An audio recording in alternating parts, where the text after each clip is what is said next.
I've always thought of foosball as the game you play right after ping pong in Grandma's basement at Thanksgiving. But for Mark Davis, it is so much more. The 51-year-old from Lincoln has a competitive drive that has enabled him to become the #2 seniors player in the world. And it recently took him to Italy, where he competed for Team USA at the World Championships. And when you're talking big-time foosball, softies need not apply. Here we go. Might have noticed, Lance, that there is some smack talking in this game. Oh yeah. Can we get some D here? You want to find a hot button, and if it works, you want to push it a lot. And keep this thing moving, Marshall. We're trying to track players, not put them to sleep. In the wild world of professional foosball, Mark Davis feels that 50% of the game is ability. The other 50 is mental. The reason for that is you're always looking to force your opponent into doing something that he's the weakest part of his game, and he's trying to do the same thing to you. On this particular night, Davis wasn't trying to make his longtime playing partner Marshall Coates cry, but when push comes to shove. We had the gal from Iowa reduce a girl from Poland to tears in the middle of a match, just started crying. And we were just like, oh yeah, just pour it on, you know. And that's why competitive foosball is not for the faint of heart. In singles, there's nothing like it because it's you versus your opponent. And I mean, you can literally smell their breath sometimes. I mean, you are just right there with your opponent in your face. See how you make your opponent whine? Recently, Davis took that competitive nature to Italy and represented his country. And I can't tell you what it felt like to hear your national anthem. If you've never experienced that and standing in a podium scenario where gold, silver, bronze, and they play your national anthem, that if you don't get goosebumps out of that, then you're not American. How do you get 2 of those? That's all you got. The foosball community in Lincoln is alive and well. 70 of the top foosers in the Midwest will be in Lincoln this weekend for the VVS Penalty Box Fall Foos Classic. For more information on that tournament and the local Lincoln leagues, go to our web channel and click on Lance's Journal.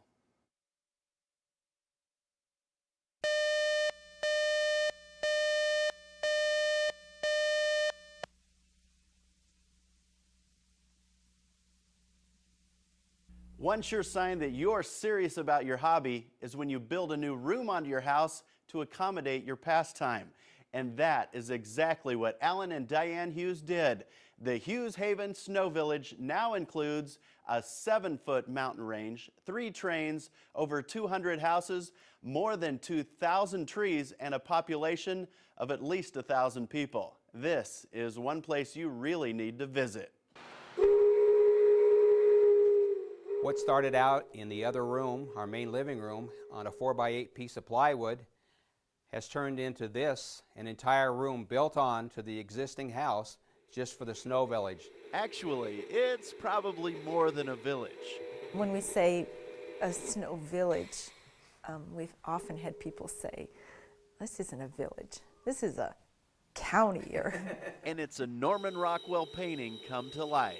We have people come out here in their 60s, 70s, and 80s, and they say, wow, this is just like I remember when I was a kid. Alan's parents started the collection in 1986, but they handed over the key to the city 11 years ago. It took a year or two for Diane and I to embrace it, actually. And once we embraced it, not only did it become a family tradition that my parents started, but it became our tradition. And then hopefully, it became the kids' tradition, too. It is a marvelous metropolis that has taken well over 1,000 hours to create. It's been an awesome experience. It's kind of bonded Diane and I together. It's something that we look forward to doing. When we got it, they originally had about 30 pieces. And my, how the population has grown. It's some place that your mind can wander to and you can remember something from your childhood. Especially when the lights go down and you climb up in the loft and you don't see the skirting, you just see the Snow Village. It does feel like a Norman Rockwell painting, and that you could just walk into it. This would be my perfect place to live in the whole world. If you're interested in seeing it for yourself, the time is now.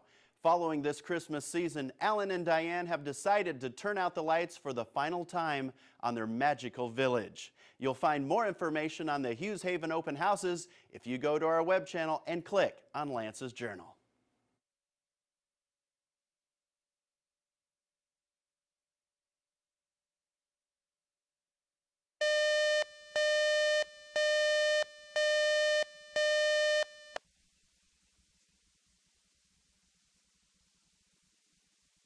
For almost 4 years now, I've been fortunate enough to share with you the lighter side of the news, and no one defines the lighter side better than the world-famous San Diego Chicken. He's the godfather of all sports mascots, and he's appeared live in front of more than 60 million people over the past 33 years. On this cold winter night, I welcome you back to the summer of 2004 to once again enjoy a nice warm evening at Haymarket Park.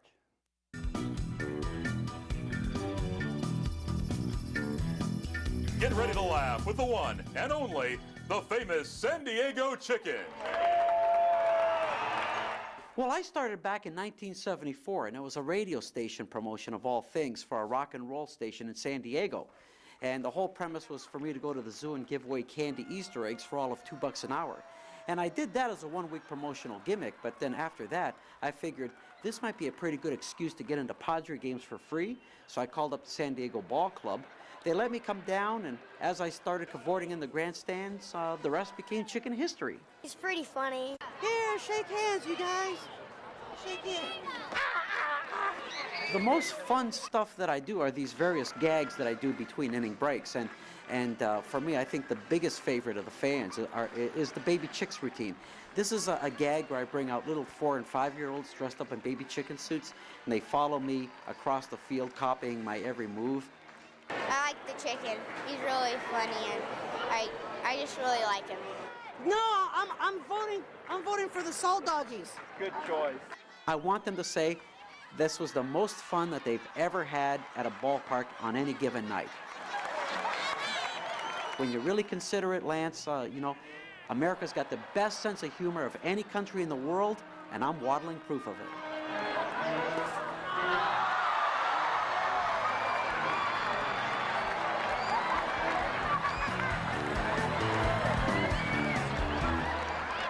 Ted Gianolis used to appear at more than 250 events a year, but now the 53-year-old is cut back to about 70.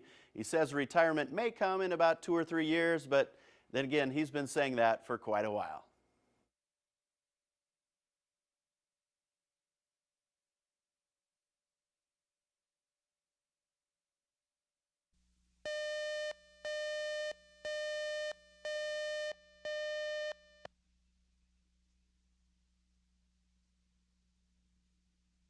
It's not widely known at this point, but Santa Claus has gotten a pretty good deal of help from some senior elves in the capital city.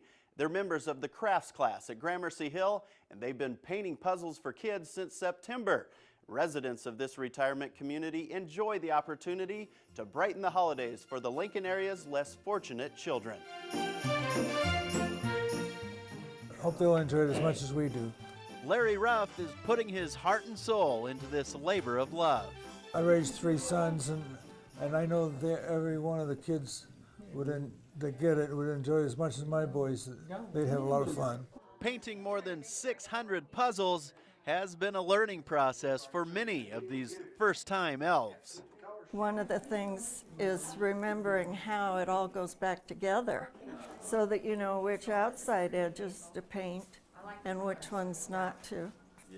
In the beginning, we had some that were permanently together. The puzzles with removable pieces will be delivered by the Santa Cop program. Just knowing that some child will be playing with this on Christmas Day, it makes you feel like you paid it forward. They feel like there's a true meaning in this. They know that some child is going to receive a nice gift for Christmas, and they put their heart into making this. It has, when something is made, you know, and you give it as a gift, it has a lot more meaning than something that's bought at a store. Kids, they need things. And even a child whose parents can't provide, there's that extra thing in there. there was one more gift that nobody came up with, but the Santa Cops did. I like doing this because I like children and I like art. It was a great purpose that they had in making these gifts, and it makes them feel good. It's rewarding. I feel good. That's all I know. I feel good.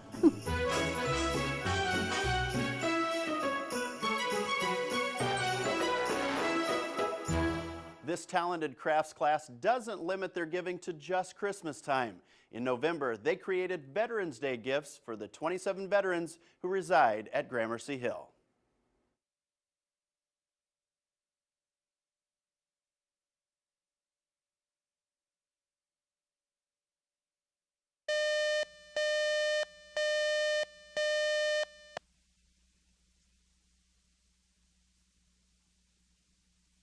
For Dick Budig, it's not about politics or who's right or who's wrong. It has to do with the kind of man or woman who would put himself or herself in harm's way to do a job. Dick has found a unique way to honor those brave Americans, as he has made it his personal mission to paint portraits of every Nebraska soldier killed in the War on Terror. He then gives the oil paintings to the grieving parents. Dick Budig was in his early 20s when he and his wife lost a child shortly after birth. In a very tiny way, I know what it's like to be a parent and lose a child. I cannot imagine losing a child that you've had and raised and been around for 20, 25 years. It's that feeling that got Dick started painting fallen Nebraska heroes back in 2003. I just hope that it brings to their parents some measure of comfort. This painting is for David Moreno's family in Gehring. It's the 11th patriotic portrait Dick has done. All of a sudden, this kid's looking back at me, and it changes everything. The 70-year-old artist usually spends about 100 hours on each work of art, and oil paintings like these would normally cost around $2,000, but Dick doesn't ask for a dime. What I get out of doing this is better than money. And that sounds odd, but it is. I get some of the nicest notes from people for doing this. There's a saying that art and music are the language of the soul, and for some reason doing this speaks to something in me, and that's my payment. Dick served his country in the Air Force in the late 50s. Now he's serving these servicemen and women and their families. Well, I look at it like this. I look at it as these kids have already paid for that painting. They've already paid for it. I mean, what else can you pay with but your life? Good heavens. Since I shot this story in July, the patriotic painter has completed 2 more soldier portraits, and the McCook native says he will not stop until he's properly honored each of the Iraq War casualties from Nebraska. A very noble mission from a very good man.